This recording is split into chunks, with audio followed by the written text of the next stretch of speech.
Hi, everyone. Thank you so much for coming and participating online to this lecture.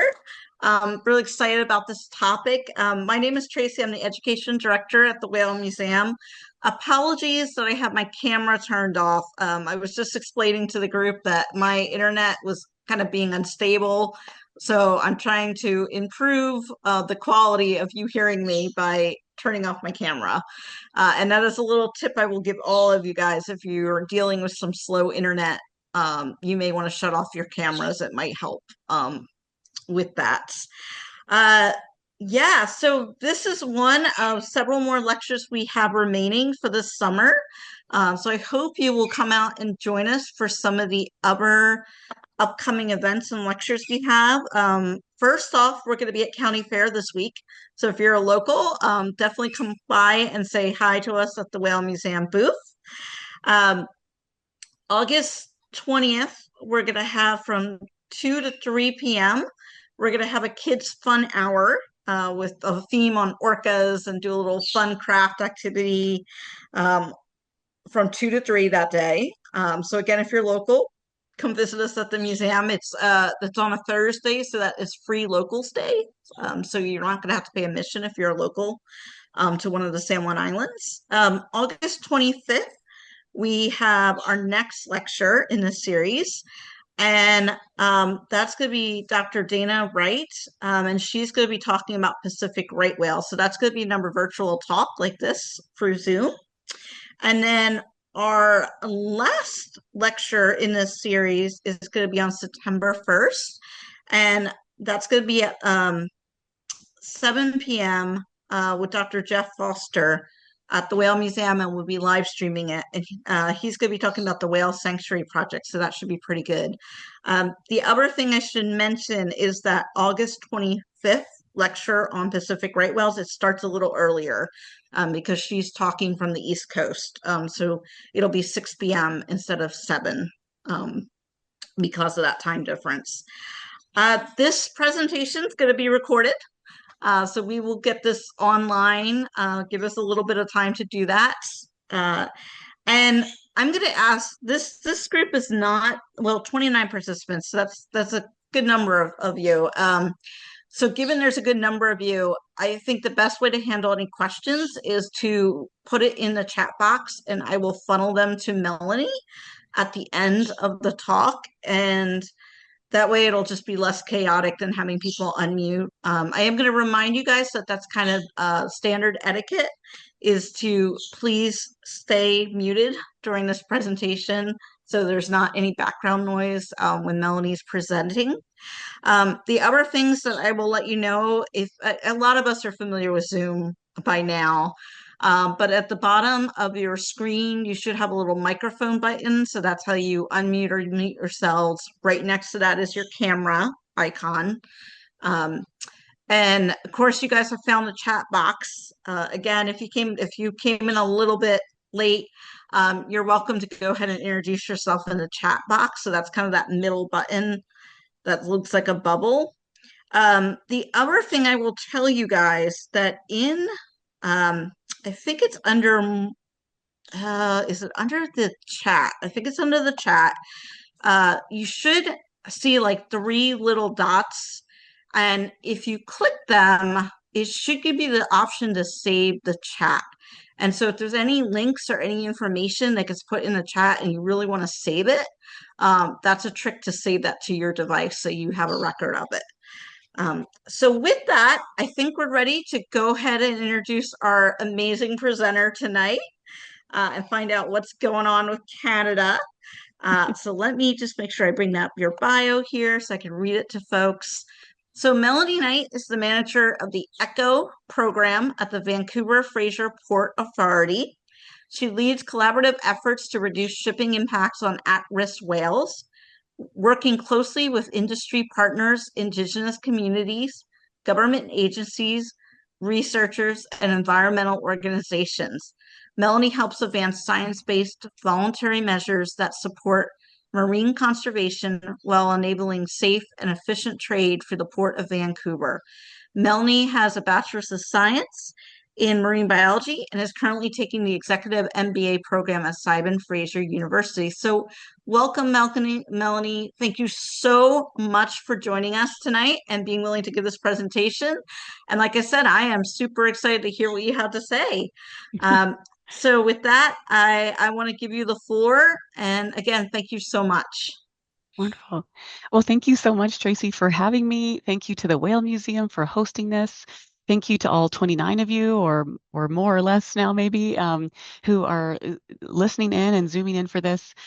It's my pleasure to be here and to speak more to each of you, but also really just to connect more with the Whale Museum and its incredible people that have been helping and supporting this program for the last 12 years. So it's really my pleasure to be partnered with you and of course to be able to do such great work with the whales with you all. So uh, hello everyone, my name is Melanie.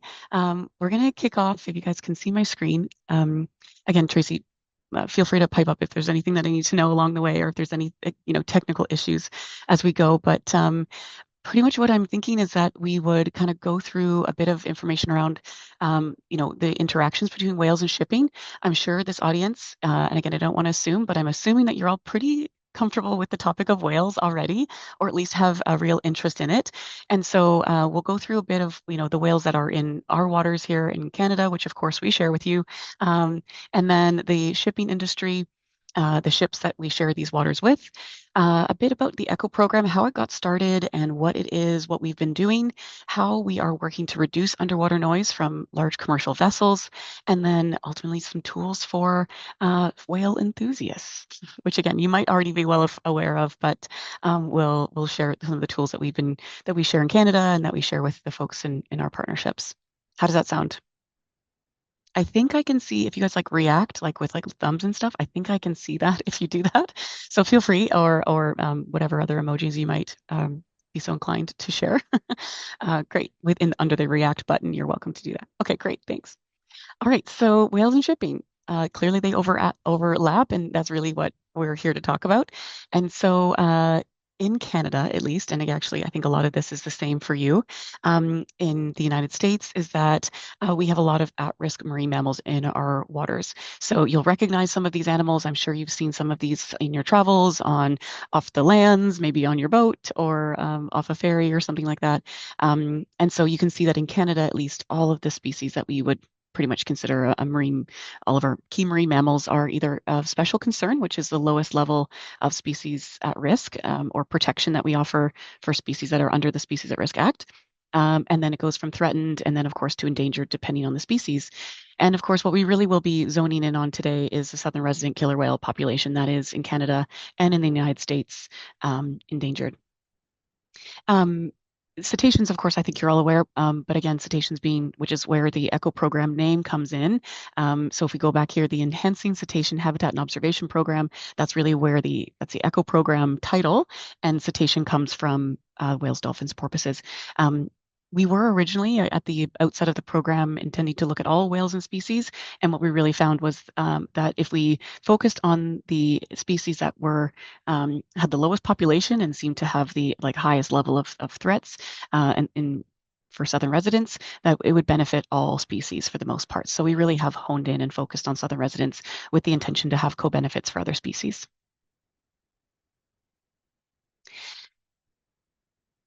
Southern resident killer whale population. You'll see this SRKW quite regularly, and forgive me if I use that acronym. That's what I mean. Southern resident killer whales. Again, I'm sure you're aware of these, but again, hoping that we have a broad audience. So I don't want to assume that you know this stuff. So forgive me if I'm saying things that you're very clear and very well versed with. So thanks for your patience on that. But you may have already seen this. This is from the Center for Whale Research. This is the population of southern resident killer whales over the last, I guess, since the 70s, since they started counting southern resident killer whales. You might be familiar with this top line here indicating the kind of ups and downs of the population for southern resident killer whales. It's made up of three populations, JK and L, and you can see that LPOT has had the most highest and unfortunately the largest losses over the last several years. And so for this is kind of keeping us on track, of course, recognizing the importance of the work that we're doing and the population that we're here to focus on. We are currently at 74 individual whales as of the last census that they do annually, 2025. But we believe, we hope, fingers crossed, that there are 2 additional whales that will be captured in the census for this year that they do around this time of year, around July. I believe they're just wrapping up or going to be publishing soon the analysis for this 2025 year. And these 2 new whales, L130 and K47, will make it into the population, which would bring the population up to 76, which it hasn't been up to 76. Well, maybe it never was, but on that this specific year, but around, let's say, kind of the middle of the 2000s kind of thing, the 2010s. So we're really excited to see that number go back up again, if it does. Okay, so we have this endangered population of whales whose population is declining or has been declining for the most part. And in Canada and the United States, when an animal gets designated as endangered or protected under the Species at Risk Act, they are required to be given a critical habitat area. So an area where they use the most in order to support protections. And so in Canada, that is this dark blue area. And in the US, it actually extends much further down, all the way down to the California coast. But southern resident killer whale critical habitat in the United States is all through Puget Sound for the most part. And of course, you guys are, most folks here on the San Juan Island are here, which is in critical habitat, of course, in both Canada and the United States. And of course, you can also see that the shipping lane directly overlaps it. And so pretty much when this map came forward, the port was aware that there was something that we needed to pay attention to. That critical habitat and the shipping lanes are directly overlapping, and therefore almost every vessel that comes to and from the Port of Vancouver is transiting through critical habitat, which is essential for us to really consider around the impacts of those transits on these whales. And so why are these whales endangered, and what are their key threats? Again, you may already be aware of this. These are the 4 key threats, at least under the Canadian Species at Risk Act, noting that they are affected by prey availability. So they eat mostly Chinook salmon, environmental contaminants. So this is contaminants, many of which are starting on land, go down the pipe into our waterways and water streams and into our waterways, and then into the foods that they eat. So this is from lots of different PCBs and other kind of long, persistent pollutants that can exist in the waterway and end up in their food, which creates a compounding impact. So they don't have if Chinook salmon aren't as available or abundant, and then they are themselves carrying contaminants that can compound and make the issue greater. Physical disturbance for a lot of other larger whales like humpback whales, fin whales, sei whales, those kinds of things. Physical disturbance often means strike, or physical interaction with a ship. Southern resident killer whales, for the most part, there is science that shows that they have had strike incidences in the past. But for the most part, when we say physical disturbance, what we really mean for southern resident killer whales, at least in Canada, is that it gets in their way, that vessels might come into their path or in and around their area, and that could disrupt their behavior. So they could maybe stop resting and keep moving, or they could stop mating or feeding or interrupt a natural behavior. And so that's physical disturbance. And what we mean, when I say physical disturbance, that's what I normally mean is kind of impacting their current behavior and changing what they're doing. And then finally, acoustic disturbance. So that's noise underwater. And so when we looked at these 4, when the Port Authority looked at these 4 threats, we really honed in on these top 2, which is where vessel traffic and movements of ships could potentially be impacting these whales. Now, of course, the Port Authority doesn't have a lot to say around how much prey is in the water, and nor does it have a lot to say around what ends up at the end of the pipe, what happens on land and ends up at the end of the pipe. Of course, vessel contaminants or vessel sourced contaminants, of course, we have looked at in the past, and it's always of interest. But really, the ECHO program has honed in, for the most part, at least in the last several years, on these 2 top threat categories. And so when we think about acoustic disturbance, and when we were first talking about this as a entity, we were like, well, how do we know what acoustic disturbance is? We kind of actually didn't even know 12 years ago that acoustics was a thing or that ships even made noises. But this recording from Dr. Paul Spong, who you may know about Orca Lab, really helped us understand this issue. And so I am going to put on a sound clip. I hope it works, and I'll let you hear it, and then we'll talk about it after. You can hear that, okay? Yes. Thank you.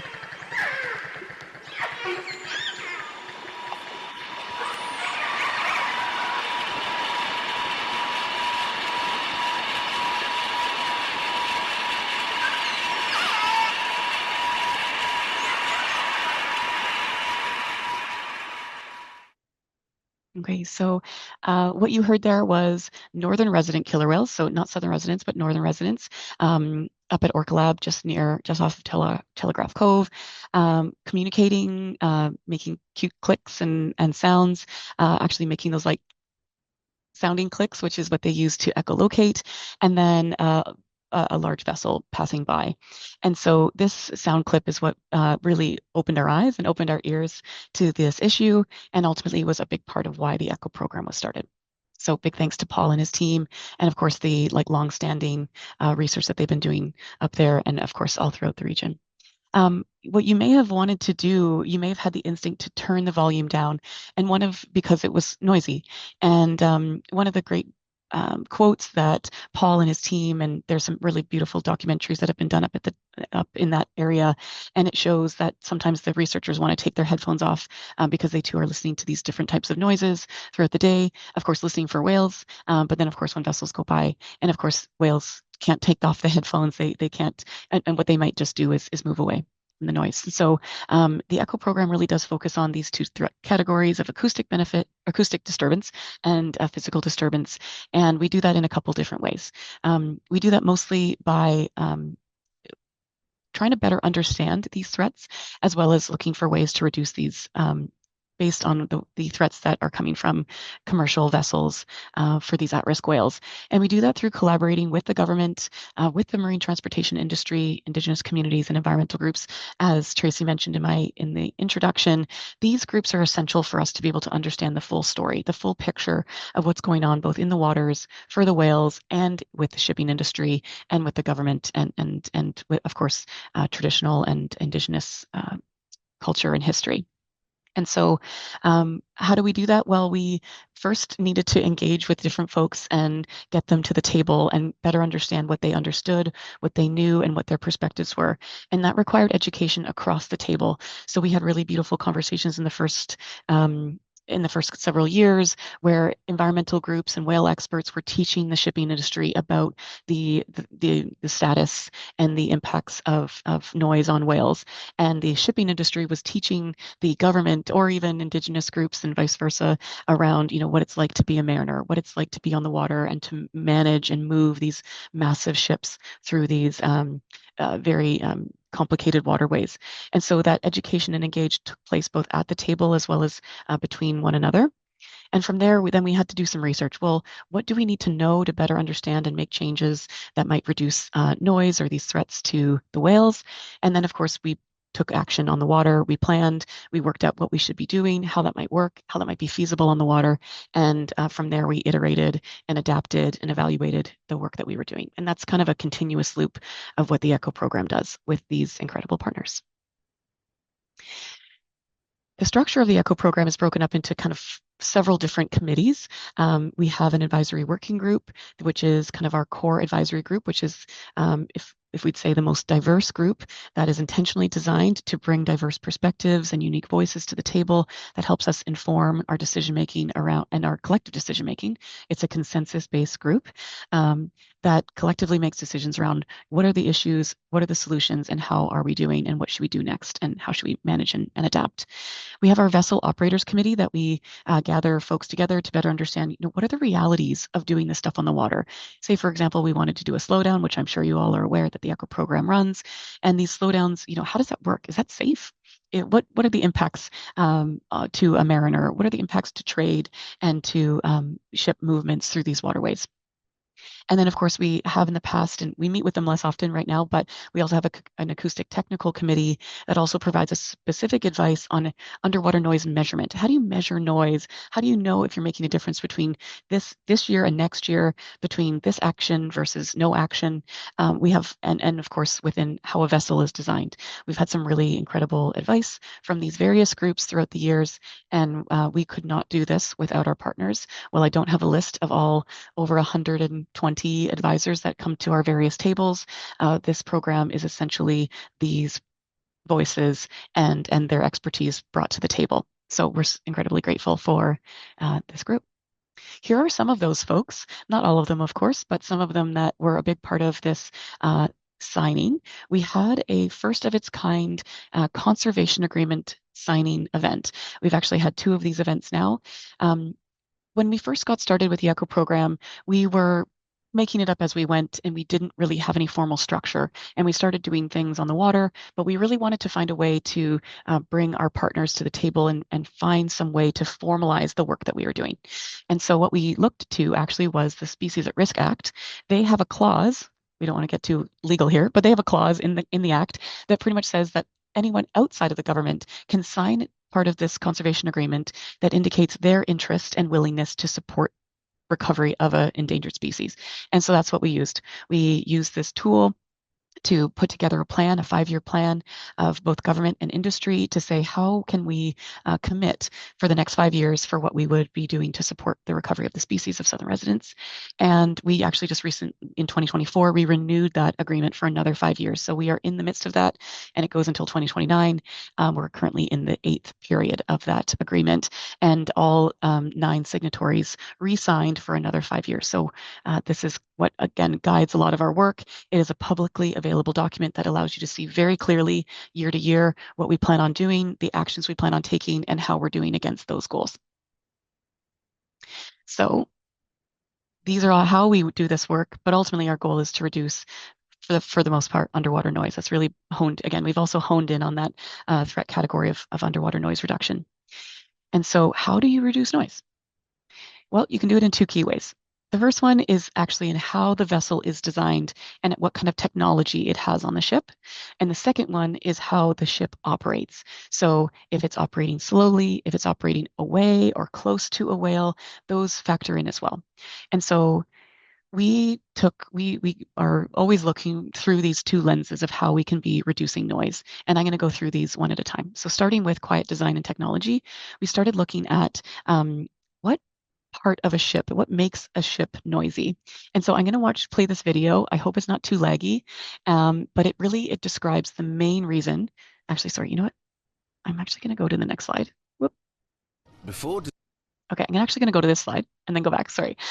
This slide here shows all the different ways that a ship can make noise. And so this is, you can see here, propeller and cavitation, which I'm going to explain what cavitation is in the video that I just almost started. Flow noise. So this is ultimately the rudder. So just simply the vessel, like a rudder being in the way, and then it just gets, just the noise of water moving past a piece of the vessel. Things that are inside the ship. So the machinery, the engine, other systems, compressors, other things that are making the vessel work inside the vessel. That noise inside the hull can sometimes use the hull it helps move the sound through it. It actually helps amplify the noise through the water. And sometimes, depending on the hull design, it can actually stifle the noise. So depending on different factors. But things inside the ship can also move out of the hull and into the water. And then, of course, different things, again, as sort of like flow noise on the rudder. It also can just be dings or things on the vessel itself, openings, hull design itself. The propeller is a big part of what creates noise. There's some studies that show 80% of noise is coming from the propeller. And so with that in mind, that has really been a key focus for how the ECHO program has been honing in on noise reduction from a vessel. And so to explain what cavitation is, which is really where the bulk of the noise comes from, here's a really cool video with a mad scientist included in it. So have a look. Oh wait, hold on. Is that not going to work now? Wait. Before designers can build a quiet propeller, they have to understand why it makes so much noise. If a propeller spins quickly, it leaves a trail of bubbles behind it. As the bubbles pop, they make a lot of noise.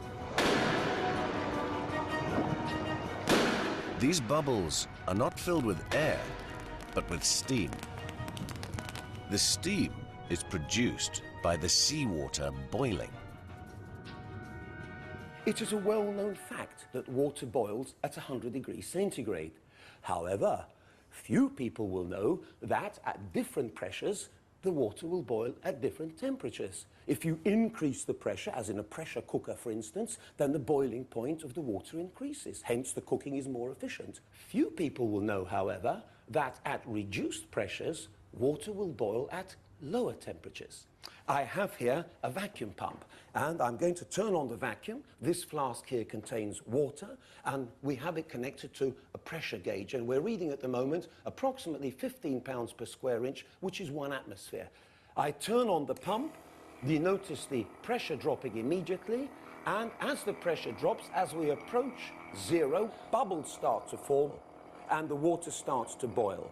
So here we are at room temperature, but at a significantly reduced pressure, almost a complete vacuum, the water is now boiling.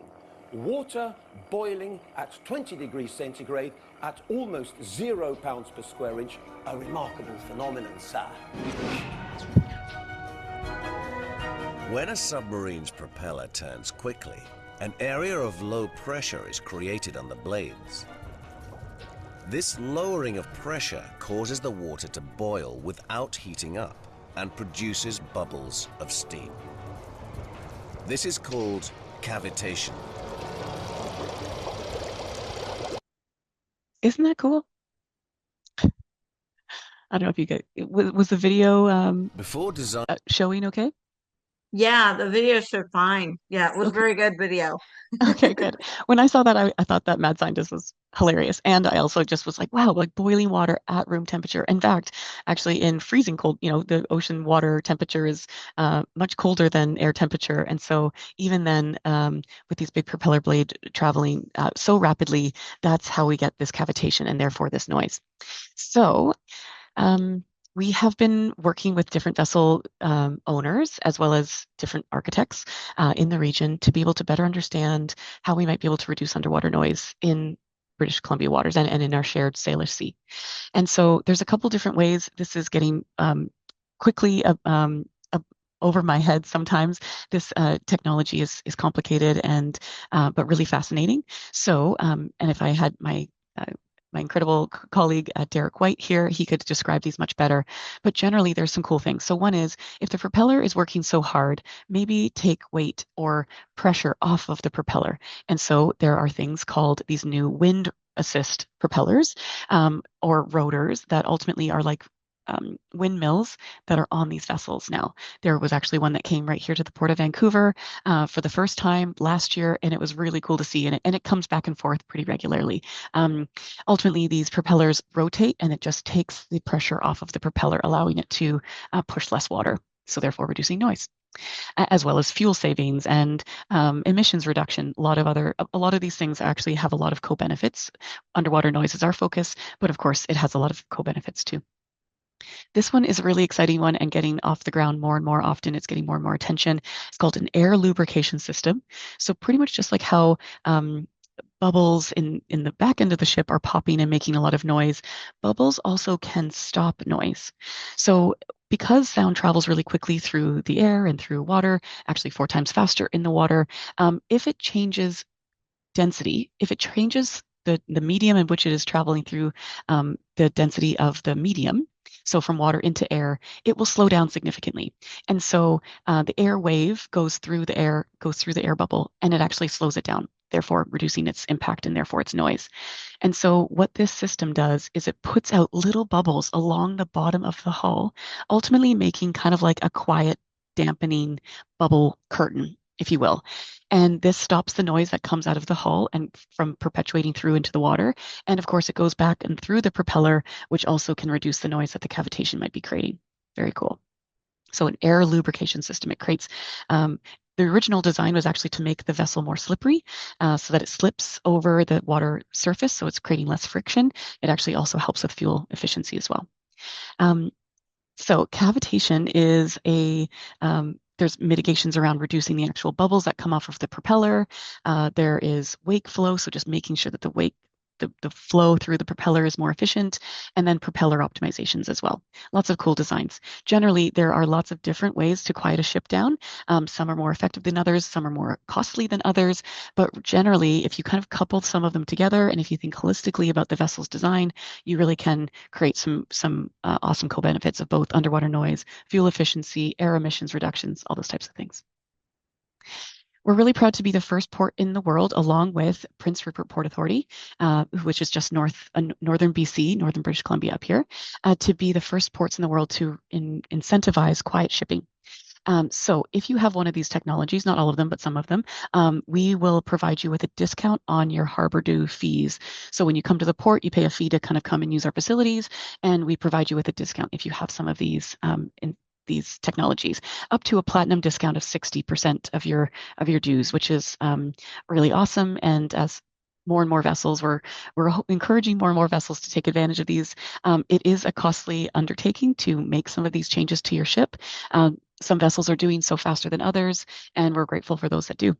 And if you do, then we also provide Blue Circle Awards as a recognition for vessels that are making efforts to go above and beyond, and both reducing noise as well as reducing emissions and other environmental categories.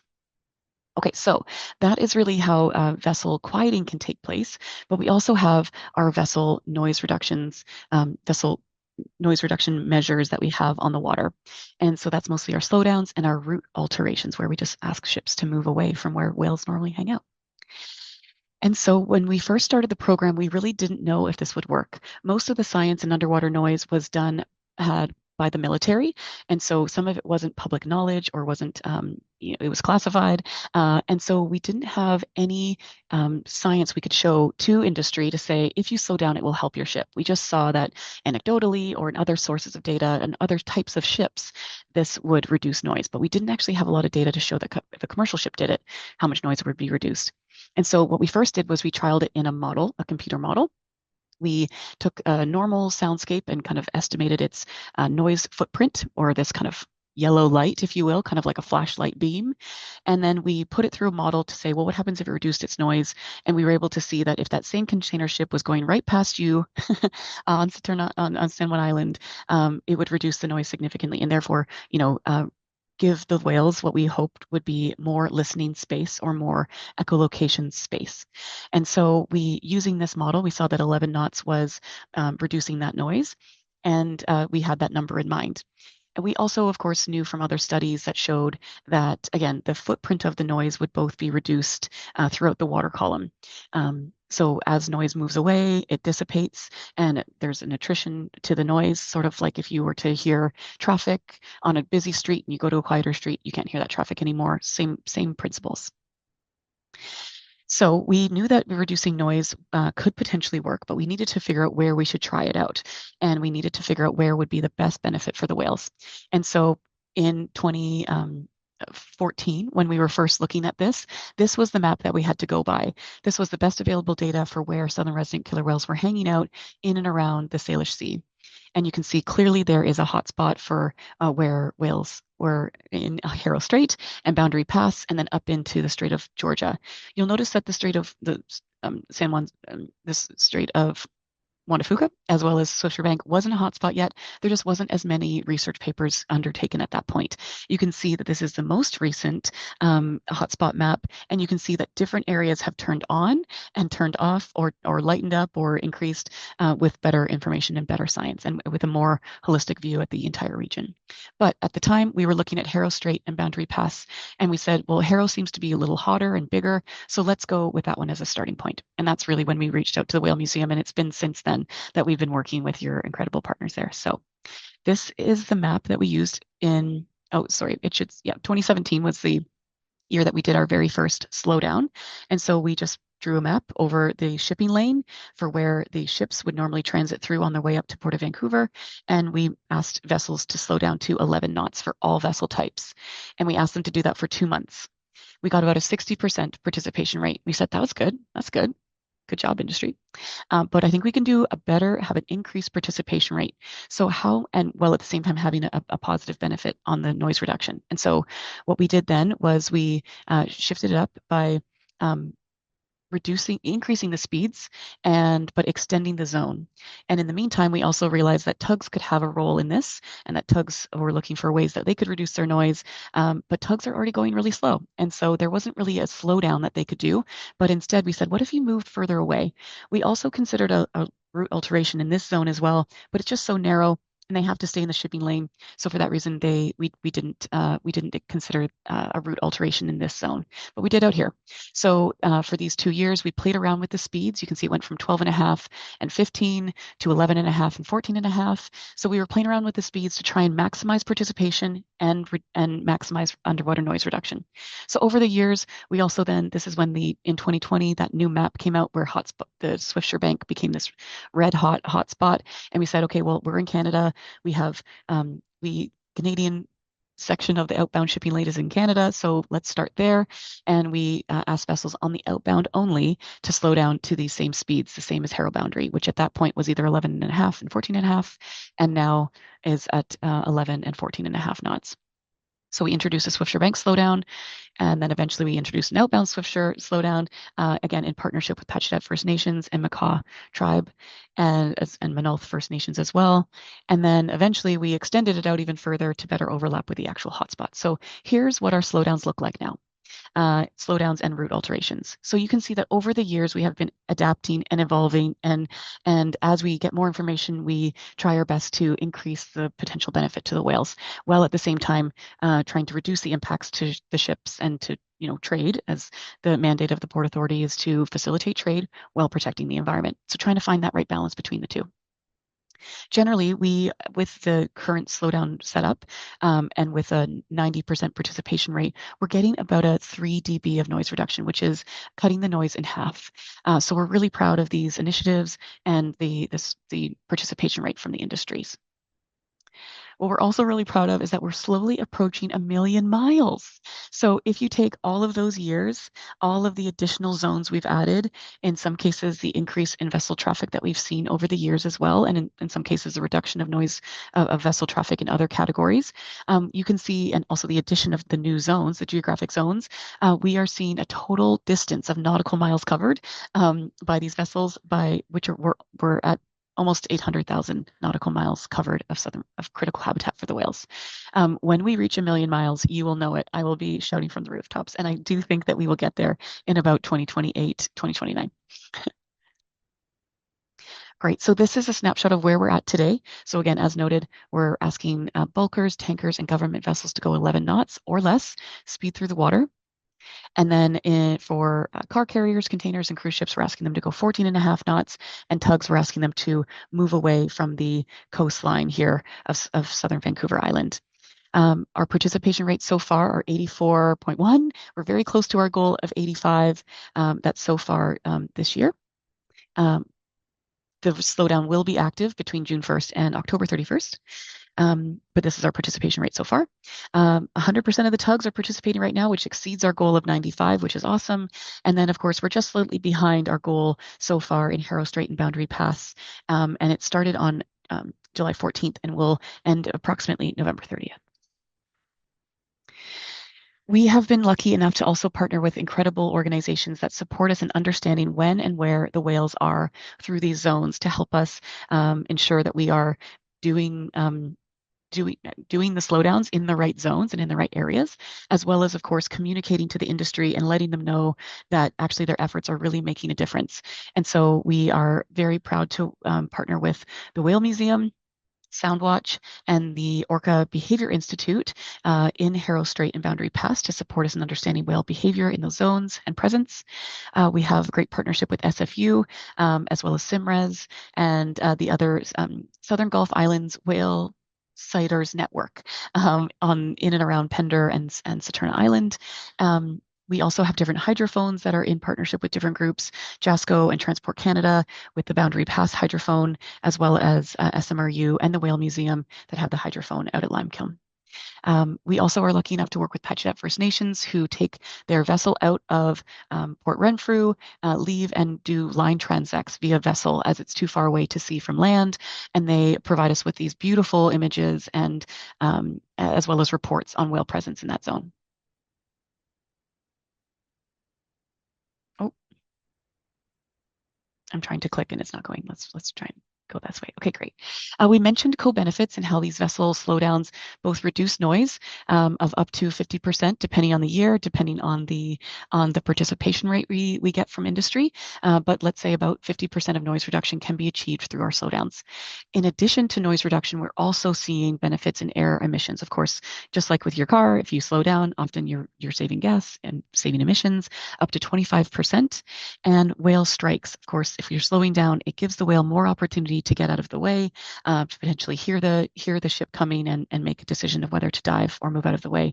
Up to 27% reduction in whale strike. And I should be clear that this is for fin whales and humpback whales, not southern resident killer whales, which we didn't have enough data in order to inform the strike risk reduction, as there are very few strikes and strike data that we could use to inform a model like that. Looking ahead, as noted, we have our slowdowns that take place in Harrow Strait and Boundary Pass and have now for the last 10 years, which is incredible, 10 years of slowing down. But we are looking ahead to 2027 with a new plan. It is not yet finalized, and it is still potentially going ahead if it was to as a trial. But what we're looking at right now for 2027 is a dynamic slowdown trial in Harrow Boundary. So what that means is that right now, when the whales first show up in the season, we ask the Whale Museum and other groups around this area to tell us when the whales show up. And so when they do show up in the region as of starting June 1st, anytime after that, we'll trigger the slowdown and it will begin. For the future, what we're thinking is that we would actually start and stop the slowdown based on whale presence. Right now, when it starts for the season, it stays on until November. And if you will recall, for the last kind of several weeks, southern resident killer whales came into the area, took a look around, and then left. And they weren't here for several weeks. They are back, I think, even today. At least in the last week, they've been around again. But they come and go. And what we're seeing in their behaviors is that they come in and then leave, and come in and leave. And so this is a well-suited situation for us to be able to make sure that we're maximizing the benefit to the whales, as well as reducing the time that vessels are slowing down when southern resident killer whales are not present. We have been hearing from industry that slowing down when whales aren't present can be fatiguing and operationally. And so we're trying to find that right balance, as we always have been throughout the entire ECHO program's history. So the goal is to increase the amount of overlap where ships and whales are both present, and reduce noise even further. For more whale days. And so how we plan on doing that is the sort of like what we do now when the slowdown first gets triggered, is that if we see or hear a whale, again, using the hydrophones or human observers, that would activate the slowdown. We would use an algorithm to detect if it's a southern resident killer whale, which of course is not perfect yet. And of course, we'd be looking for trusted observer notifications that southern resident killer whales specifically are present. And then from there, we would notify the mariners and activate the slowdown. We would ask the vessels to slow down immediately. This is a goal, to slow down immediately and to slow down through Harrow and Boundary as they normally would. We would monitor for the slowdowns and determine if the whales are still present. If they still continue to be present, then the slowdowns would remain on. And we would wait we're trying to figure that out now, between 4 and 6 days. So if they're not seen 4 to 6 days, we would then stop the slowdown. It would become deactivated, and then the mariners would be notified, and we'd wait for the whales to show up again. Right now, our slowdowns are about 6 months between June and November. We also trialed for the first time this year a slowdown in March. So what we're planning on doing next year, if this goes ahead, was we would start watching for the whales as of March, and it would go all the way until November. And this stop at any time that the southern resident killer whales show up, it would begin. For example, there was a time actually between March and June that the southern residents came in, and we didn't initiate the slowdown. So there's opportunities to increase the overlap when whales are present that we're not currently hitting, and we'd like to increase that overlap. Cool. So that's kind of the ECHO program as a overview here. Just a couple tip. Again, you guys are probably very aware of these things, but here's some cool infographics that we've been able to put together that helps mariners understand the impact that they're having if they slow down. Of course, introducing some of our initiatives to make it easy to understand why are we doing these initiatives, how do they help the whales, and what are we doing to make sure that we're monitoring for effectiveness. Basic introductions of what the ECHO program is, and then, of course, how we've been able to collaborate, of course, with all different various groups in the region. And so cool infographics, I'm happy to share these with you if you like. If you yourself are a boater and are interested in how you can more safely navigate in the waters around these whales, we have a tutorial that we've developed for professional mariners, because again, we focus mostly on commercial mariners, but our incredible colleagues at the Marine Education and Research Society has this remarkable course that it's about 90 minutes to 2 hours to take. You can start it as you wish. It's free, and it's fantastic for recreational boaters. And it's both talks about how you can be safe and how potentially in some cases boating and whale interactions can be unsafe for both the whale and the boater. It actually starts off with some pretty graphic images of people who have been hurt themselves because of a marine mammal incident, as well as how to just simply ensure that a whale remains safe while you're navigating around them. In Canada, we have the Government of Canada has several different protections for where fishing is allowed, where vessels are asked to stay out of certain areas, including in these red zones, as well as where vessels are asked to slow down in these green zones. You can see that the ECHO program initiatives zones are also outlined on these maps in pink. And so we're grateful that the Government of Canada shows all of these initiatives that are both for commercial vessels, recreational fishers, as well as recreational boaters all on one map. It is a busy map, but ultimately this is what Canada is doing to support southern resident killer whales on the water. You also may have heard that Canada has introduced a new approach distance. Previously, it was 400 meters. It is now 1,000 meters to better align with your rules and regulations of 1,000 yards. I actually don't know how long a yard is, but I think it's pretty close to a meter. So I think that generally, at least the number is the same. And so the idea is that it aligns. Of course, getting close to vessels with calves or that are resting, 200 meters, as well as other vessels with whales, dolphins, porpoises, 100 meters.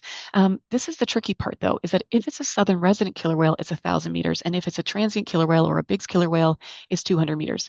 The issue with that, of course, is I even after all this time can't confidently tell, at least definitely from 1,000 meters away, if it's a southern resident killer whale or a transient. And so really what folks are saying is that if you see a whale, pretty much you may be too close, and unless you're an expert, don't get any closer. Oh, and one other thing is that this is the graphic that I found for the US, and I was trying to find one that showed both Canada and the US. You can see that this one is out of date now. It says here that it's 1,000 yards for Washington State, and in Canada law, it's 400 meters. So I wasn't able to see an up-to-date US and Canada graphic, and so just know that if you're still referencing this graphic, it is out of date, and hopefully we can work together with the Government of Canada or other folks can put together a graphic that is up to date, that shows both or aligned. And the final slide here is around encouraging you to report your sightings. I know there's different sightings tools and different sightings apps that are used around the region. This one has a benefit because it does alert commercial mariners to the presence of these whales. And so if you see a whale and you report it into the Whale Report app, which is hosted by Oceanwise, a Canadian nonprofit, it will alert mariners via text and other formats that there is a whale within 10 nautical miles of them. It hopefully is intended to increase their awareness of the fact that this whale is nearby, and they would make the choice. They'd have more choice to be able to reduce their speed, change course, maybe move away slightly if possible, and of course, just increase vigilance. In some cases, of course, the mariner might be past the whale and might not be able to take any action, or might not be able to see the whale the same way. But the intention here is that at least this app does provide that information to the commercial mariners who have signed up and been given special permission to receive these alerts. The general public does not receive these alerts, at least not right now, because we don't want to increase the whale watching that might take place on these whales. We're trying to reduce the impact. So hence why only commercial vessels who are in a large vessel who can't necessarily change course to go look at a whale closer are the only ones who are receiving these alerts. And that's to give us some time for questions. I just want to say a huge thank you to the Whale Museum and all the staff and volunteers for not only hosting this talk this evening and having me tonight, but just to our longstanding history together and to all the work that you've done that helps inform the work that we do and that we do together. So big thank you. If you want to learn more about the ECHO program, please do try the QR code there. And feel free to email me or my team as well. But happy to take questions at this time. Yeah, that was wonderful, Melanie. Great presentation. And I know I already see some questions in the chat box, so let me scroll down. Um, how have the Pilot Association of US and BC helped communicate the suggested speeds? After all, they are in control of the vessel. Yes. Yes. So this is like a really great lessons learned that we had. When we first brought our advisory working group together, we were bringing in the ship associations, and we didn't at the time bring in the pilots. And because we honestly, it was a blind spot. We just didn't know the role they played, the importance of their role. And about a year and a half, maybe 2 years in, we quickly became aware of how important the pilot is to navigating this vessel both safely as well as making the decision on vessel if they are or are not going to be able to do something like this on the vessel and on the water. And so luckily that's when we engaged the BC Coast pilots as well as the Puget Sound pilots as well, just to inform and understand their perspective from the US side. And that was really where these initiatives took off. It's because the BC Coast pilots are so engaged that we have such a high participation rate in the 80s and 90s. It's because of them. They get on the vessel, they have the authority to determine if it is safe to do so and if it is operationally feasible to do so, to slow down. They work with the masters, they work with the captain when they get on board to determine, is this the right day and time? Is everything aligned for the schedule and for every other consideration of the health of the vessel and the health of the crew? Can we slow down today? Normally, we're getting a yes. And so for that reason, that is why the BC Coast pilots has such an important role in our slowdown. So we're grateful to them, for sure. Does that answer the Okay. question, I hope? I think that did. Okay. Okay, another question. What estimated percentage of vessels have been built or retrofitted with the quieter tech around propellers, etc.? They that have arrived in Port of Vancouver anyway. Great question. We actually do have those stats, but I don't know them off the top of my head. I don't want to make them up, but maybe I can tell you a story.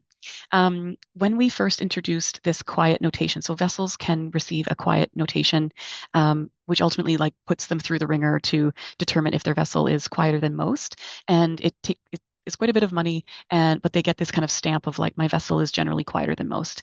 And if they got that stamp, they would get a significant discount, like I said, in our Eco Action and Harbor Do program. Once we rolled out the fact that this would happen, almost no vessels had a quiet notation. And we were really excited to see that several cruise lines went out and were like, well, how do we get a discount? How do we get this quiet notation? And they, because of our Eco Action program, went out and actually got the notation and then came to the port and got the discount. So we were really excited about that. That has happened in other ways as well. With the air lubrication system, where we just recently gave out an award to Princess Cruises as well as BC Ferries Princess Cruises for the air lubrication system and BC Ferries for their quiet ship design work that they've been doing. And they also can get discounts on the vessels that are quieter. So these are the types of programs that has inspired action and for vessels to re-look at how they're designing and retrofitting their vessel. Generally, it's not a huge uptake is probably the short answer. We wish it was more, and we're trying our best to encourage more ports. What we're thinking is that if more ports have the same incentives, then they would get a discount at every single place. Getting a discount here just at the Port of Vancouver probably isn't enough to create the ROI or make the economies of scale work. But if they were getting a discount at every port they were going to, then maybe it would pay off faster. So we are working with other Canadian ports and trying our best with other ports around the Pacific Rim to consider this as well. All right, got more questions for you. Great. Okay, let's see. We got lots of questions. This is wonderful. All right, for the 2027 dynamic slowdown proposal, how long after a southern resident killer whale detection would the slowdown last? Did you say 4 days? On your slide, you only had one or two hydrophones in the Haro boundary region. Are you interested in data from additional hydrophones in that region, or is 1 to 2 considered sufficient even during nighttime hours? Fantastic question. Thank you, Dave, for that one. We have not decided. So starting with your first question around how long would the slowdown last, we haven't decided. We are working with the advisory working group. Again, this is how we make decisions. It's a consensus-based group. We bring the best data we possibly can find with experts that we've been able to gather, and ultimately together make a decision. We will try our best to make it on a precautionary side, but again, so what we're deciding between is 4, 5, or 6 days. It would stay on after the whales are no longer seen. So we'd wait for 4 days and then turn it off. But we haven't decided, somewhere between 4 and 6 days. Hydrophones, you're right. We only have 2 hydrophones that we actively engage with now. We understand that there are other hydrophones in the region that could potentially benefit or be linked up. What we're trying to do now is find kind of every possible source that we can afford and that is willing to provide us with data that would go into one central place. And so that data would flow into one location, and it would ultimately confirm if it's southern resident killer whale, and therefore the slowdown is on. That one line of data would then, from all these different sources, would then go to the mariner and say, with a very simple message, it's on or it's off. We don't necessarily need where the whales are or how long they're there for. We just need to know if the slowdown's on or off. We need the message to be like slick and clean so that it doesn't confuse the mariner. And for that reason, yes, more sources of data is something that we're working on, and we're in discussion. So if you have ideas, please let me know. All right. Lot more questions coming at you. All right. How can we better enforce these suggestions? As amazing as these suggestions are, I worry that vessels, both commercial and recreational, won't comply, especially whale watching vessels and ships that are wanting to move cargo efficiently. Also, are there any repercussions for vessels who don't follow these suggestions after agreeing to do so? And I'm going to tag on to this one. How have you been successful in getting your percentage of volunteer compliance from 60% to almost 90%? That's right. So, like I mentioned, it really is through partnerships. It's through partnerships, relationships, trust. It's through data. It's through good data that we can show and demonstrate that their actions are having a direct impact, both to reduce noise and on the whales themselves. And so, this is voluntary. That's the other thing I guess I should say as well. This is voluntary. And so our program is really using the carrot. We don't really have any sticks. And so for that reason, we recognize our partners. We try our best to highlight the work that the shippers and mariners are doing. As much as the ECHO program gets a lot of attention, we really try and push that back on the folks who are actually doing the work on the water, and the mariners who are slowing their vessels down, spending more money because they're on the water for longer, or potentially slightly delayed in their berth arrival windows. So we're trying our best to support that. The other thing too is Transport Canada has for the last several years provided a reimbursement for additional time that the pilot stays on board. Of course, the pilot is an expensive cost, as they are a professional mariner. And so the Transport Canada has also offered for a cost recovery of those additional minutes and sometimes hours that the pilot is staying on board in order to accommodate the slowdown. For that reason, that has helped reduce barriers, like financial barriers for the marine industry, to make them, make the yes, I intend to participate more consistent. The BC Coast pilots, of course, have also indicated their desire to participate in this program. Over the last 10 years, it's been incredible, and it really is due to them. At the same time, like I've mentioned, they've indicated, why are we slowing down when the whales aren't there? We really do want to make sure that our efforts are having a direct impact with the whales. And day after day, sometimes week after week, when the southern residents are known to be out of the area, maybe in Swiftsure or in Tofino, or maybe down in Puget Sound or something like that, that is ultimately how we're trying to increase participation, is by listening to their needs as well as their requests, which seem rational in order for us to be able to balance trade and the environment. So we're constantly tweaking things and listening to our and building relationships with our advisors. All right. Are there any ever commercial vessels not under command of BC pilots who receive live whale reports or notification that a slowdown zone is in effect? Are there requirements that captains are monitoring a certain source of info to know if there is a slowdown in effect? Great question, Erin. Thank you. We try when the slowdown starts right now, at least because we only have to trigger the slowdown once a year. Well, I guess we did it in March and then again in June this year, so twice a year. In this case, we have like 15 different ways that we tell the shipping industry that the slowdown is on, which is one of the issues around when we look at how. When we look at trying to do this potentially 10 to 25 times next year, how do we communicate this without overwhelming everyone and making sure that actually people understand? And so right now, it goes out in a notice to mariners and a NOTMAR on the U.S. side. So Canadian and U.S. Coast Guard helps us disseminate the information. We have an email list. It goes out via that. We have a newsletter. It goes out through that. We also like email and text and phone the BC Coast pilots to let them know the slowdown is on. What we are working on in the future in order to make that more effective and streamlined and frankly automated into the future will be something with potentially an app-based system through OceanWise, through their app. It could also be through some other kind of like automatic emailer. It also could be through the Canadian Coast Guard has an AIS messaging system that we're exploring. So the ship would actually get it on the bridge. It wouldn't have to be through a cell phone, which again, we don't want mariners to be using their cell phone as that can be increasing risk. So if it can show up on the bridge as like an alert that says, hey, the slowdown is now active, that would work too.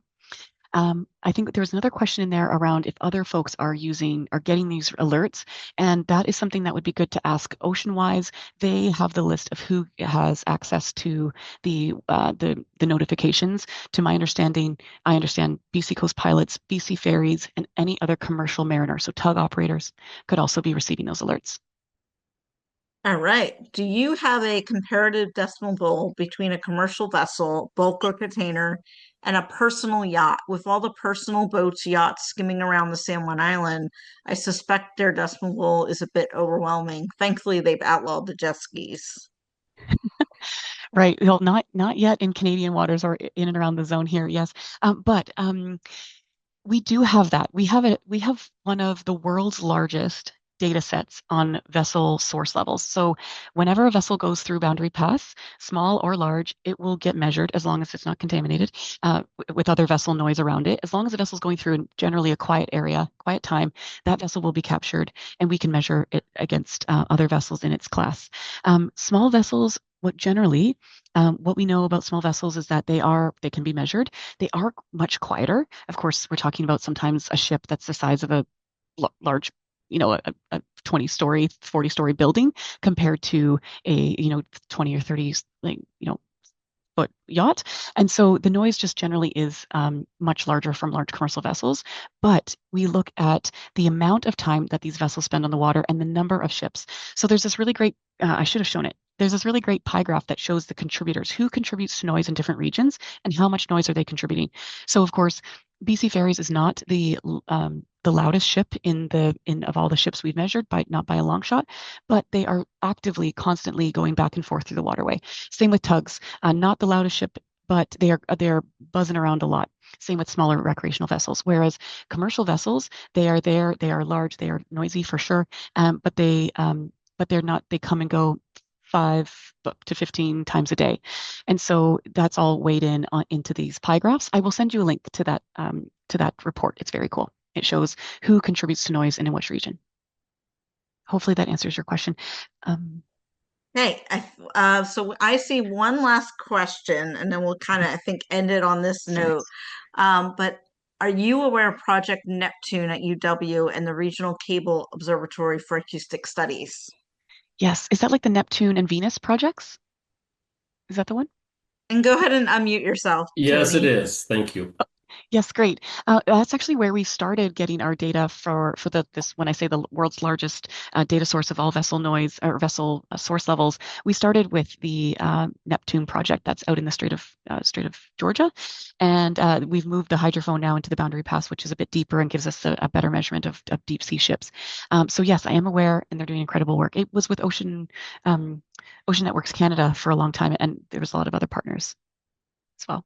And we were proud to partner with them, and we are hoping to continue to work with them as well, more in the future as well, knowing that we're looking for more data sources of ships, whales, and other listening stations.